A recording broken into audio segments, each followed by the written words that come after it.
सोचो, एक हरा भरा जंगल, जीवन से भरपूर, हर कोने में हरियाली, हर पेड़ पर पक्षियों का बसेरा और हर झाड़ी में छोटे छोटे जीवों का घर। ये जंगल सिर्फ पेड़ों का समूह नहीं है, ये एक जीवंत समुदाय है जहां हर प्राणी का अपना एक महत्वपूर्ण स्थान है। अब उसे धीरे धीरे मिटते हुए देखो, बंजर जमीन में बदलते हुए। पेड़ गिरते हैं और उनके साथ गिरती है हमारी उम्मीदें। हर कटे हुए पेड़ के साथ हम अपने भविष्य का एक हिस्सा खोते जा रहे हैं। यह है डिफॉरेस्टेशन की कड़वी सच्चाई, एक ग्लोबल क्राइसिस जो हमारे प्लैनेट को खतरे में डाल रही है। हर साल लाखों हेक्टेयर जंगल काटे जा रहे हैं और इसके परिणाम स्वरूप हमारी धरती का संतुलन बिगड़ रहा है। यह सिर्फ एक देश या एक क्षेत्र की समस्या नहीं है, यह एक वैश्विक संकट है। जंगल हमारे प्लैनेट के लंग्स अटैक में है। ये पेड़ जो हमें ऑक्सीजन देते हैं, जो हमारी हवा को साफ करते हैं, अब खतरे में है। अगर ये जंगल नहीं रहे तो हमारी सांसें भी थम जाएंगी। पेड़ हमारी धरती की सांसें अलार्मिंग रेट से गायब हो रहे हैं। हर कटे हुए पेड़ के साथ हम अपने पर्यावरण का एक महत्वपूर्ण हिस्सा खोते जा रहे हैं। ये सिर्फ पेड़ों का नुकसान नहीं है, ये हमारी धरती की सेहत का नुकसान है। ये सिर्फ पेड़ों के खोने की बात नहीं है, ये उन जीवों के घरों के खोने की बात है जो इन जंगलों में रहते हैं। हर कटे हुए पेड़ के साथ एक पक्षी अपना घोंसला खोता है, एक जानवर अपना घर खोता है। ये एक पूरी इकोसिस्टम के टूटने की बात है। ये नेचर के डेलिकेट बैलेंस के बिगड़ने की बात है। जब पेड़ कटते हैं तो मिट्टी का कटाव बढ़ता है, नदियां सूख जाती हैं और जलवायु परिवर्तन की गति तेज हो जाती है। ये एक डोमिनो इफेक्ट है जो हमारे पूरे पर्यावरण को प्रभावित करता है। ये हमारे प्लैनेट और उसके सभी इनहैबिटेंट्स के फ्यूचर को खतरे में डालने की बात है। अगर हम अभी नहीं चेते तो आने वाली पीढ़ियों के लिए कुछ नहीं बचेगा। हमें मिलकर इस संकट का सामना करना होगा और अपने जंगलों को बचाना होगा ताकि हमारी धरती फिर से हरी भरी हो सके। डिफॉरेस्टेशन मतलब फॉरेस्ट्स को साफ करना अदर लैंड यूजेस के लिए, मतलब परमानेंटली ट्रीज हटाना एग्रीकल्चर, अर्बनाइजेशन या माइनिंग के लिए। इमेजिन करो, पेड़ों का एक थिक ब्लैंकेट चीर दिया जाए, जमीन को एक्सपोज्ड और वल्नरेबल छोड़कर। यही डिफॉरेस्टेशन हमारे प्लैनेट के साथ करता है। डिफॉरेस्टेशन हमेशा क्लियर कटिंग का ब्लेटेंट एक्ट नहीं होता, यह सब्टल भी हो सकता है, डिफरेंट फॉर्म्स में। एग्रीकल्चरल एक्सपेंशन है, जहां फॉरेस्ट साफ किए जाते हैं क्रॉप्स और लाइव स्टॉक के लिए। फिर अर्बन स्प्रॉल है, जहां सिटीज ग्रो करते हैं सराउंडिंग फॉरेस्ट्स को निगलते हुए। इलीगल लॉगिंग, टिम्बर की डिमांड से ड्रिवन भी एक इंपॉर्टेंट रोल प्ले करता है। डिफॉरेस्टेशन टेलटेल साइंस छोड़ जाता है। क्लियर्ड लैंड के लार्ज पैचेस देखो, ऑफ्टन ट्री स्टंप से लिटर्ड। वाइल्ड लाइफ में डिक्रीज नोटिस करो, हैबिटेट लॉस का डायरेक्ट रिजल्ट। सॉइल इरोजन और फ्लड्स के इंक्रीज्ड रिस्क ऑब्जर्व करो, क्योंकि ट्रीज अब सॉइल को बाइंड करने के लिए नहीं है। Section 5, the roots of destruction, deforestation के कॉजेज। डिफॉरेस्टेशन के पीछे की ड्राइविंग फोर्सेस कॉम्प्लेक्स और इंटरकनेक्टेड है। पॉपुलेशन ग्रोथ फूड और लैंड की डिमांड को फ्यूल करता है, जिससे एग्रीकल्चरल एक्सपेंशन होता है।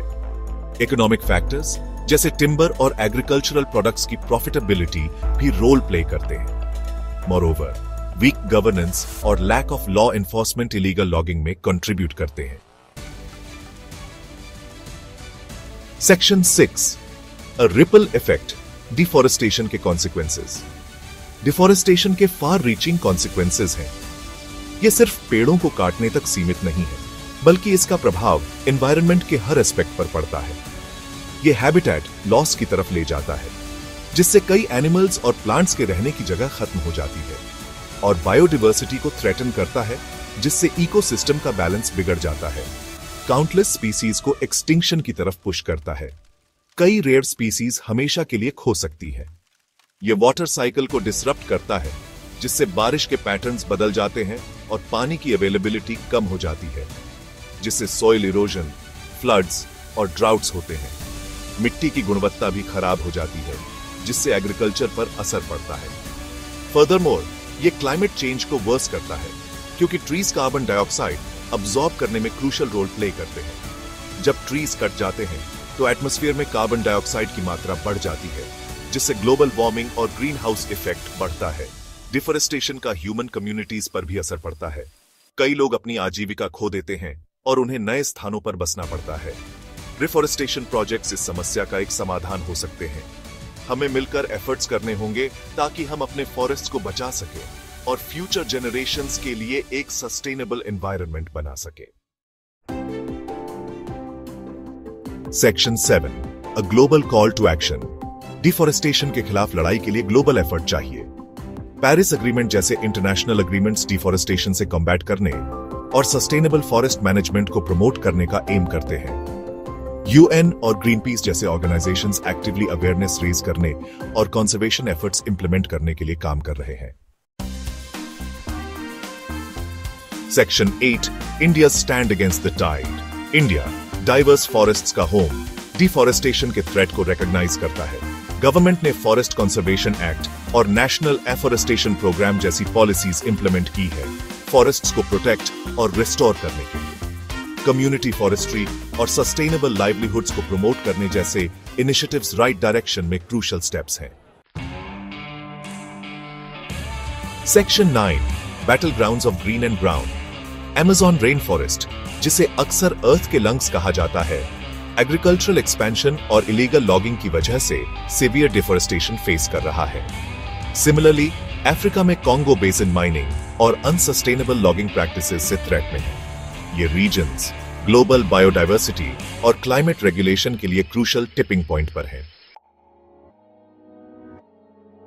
Section 10, Our Planet, Our Responsibility. This chapter delves into the critical issue of environmental conservation and the urgent need for collective action to safeguard our planet.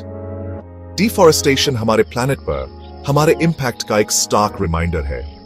जब हम forests को काटते हैं, हम न केवल trees को खोते हैं, बल्कि हम biodiversity, wildlife habitats और carbon sinks को भी नुकसान पहुंचाते हैं। ये सब हमारे climate और इकोसिस्टम के लिए बहुत हानिकारक है।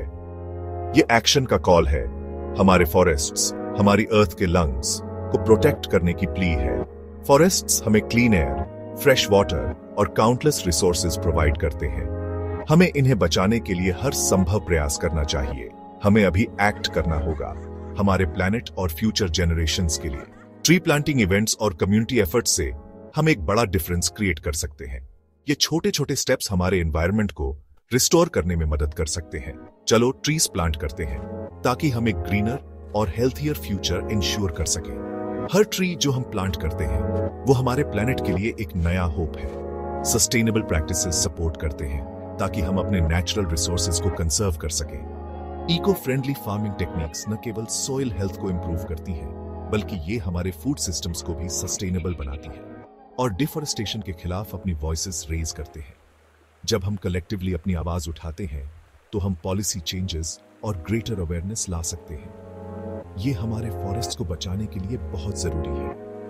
हमारे प्लैनेट का फ्यूचर इस पर डिपेंड करता है। हम सबको मिलकर एक सस्टेनेबल और इको फ्रेंडली वर्ल्ड क्रिएट करना होगा। ये हमारी रिस्पॉन्सिबिलिटी है और हमें इसे सीरियसली लेना चाहिए।